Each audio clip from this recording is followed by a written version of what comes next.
Most children are having to navigate countless adjustments and transitions.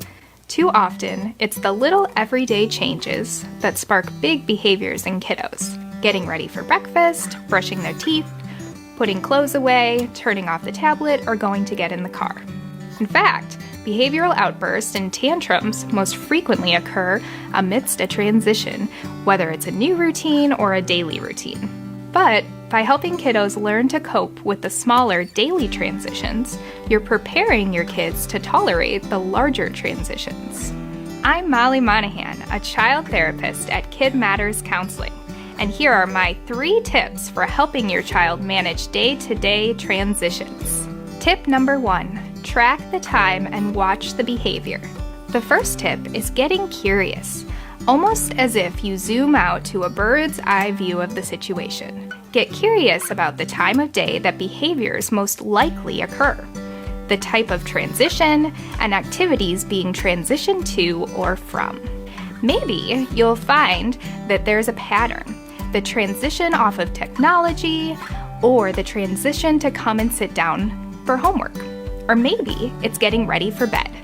By learning the pattern, you can then start to ask yourself why this particular transition might be so difficult for your child.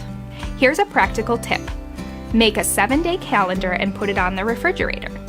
Make notes of each day when your child might struggle with a daily transition to a routine, like eating breakfast, putting on clothes, brushing teeth, or going to bed. I've included a link below this video for a free tracking calendar. I use it with my clients here at Kid Matters Counseling.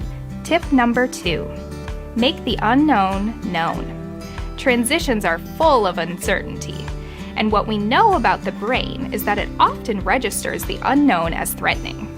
That's why, with a little help from parents, kids can benefit from making the unknown known.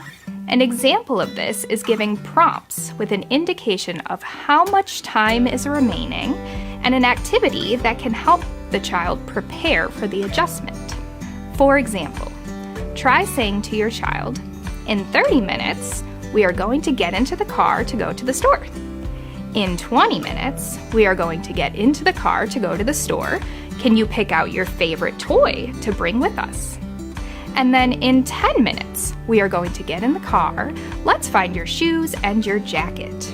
In 5 minutes, we are going to get into the car. Start thinking about what song that we can listen to." Here's a practical tip. Make a visual schedule or a visual map of what is to come during the transition.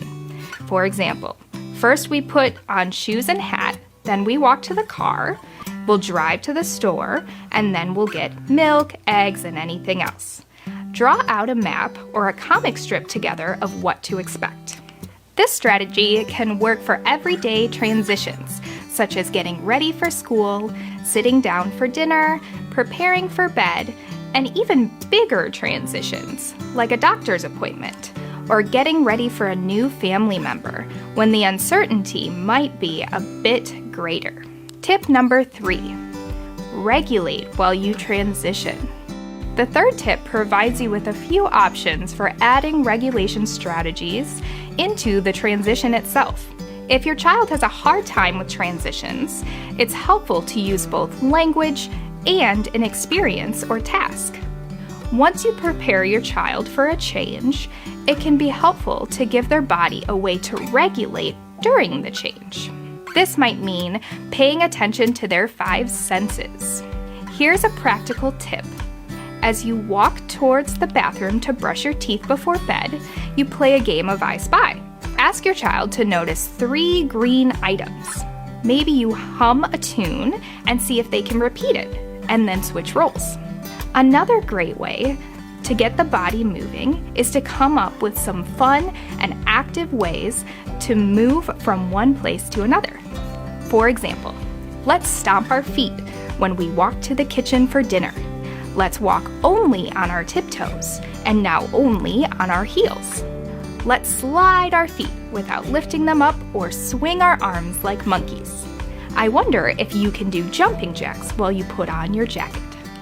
I know parents and children have had to experience several transitions and disruptions in their routine.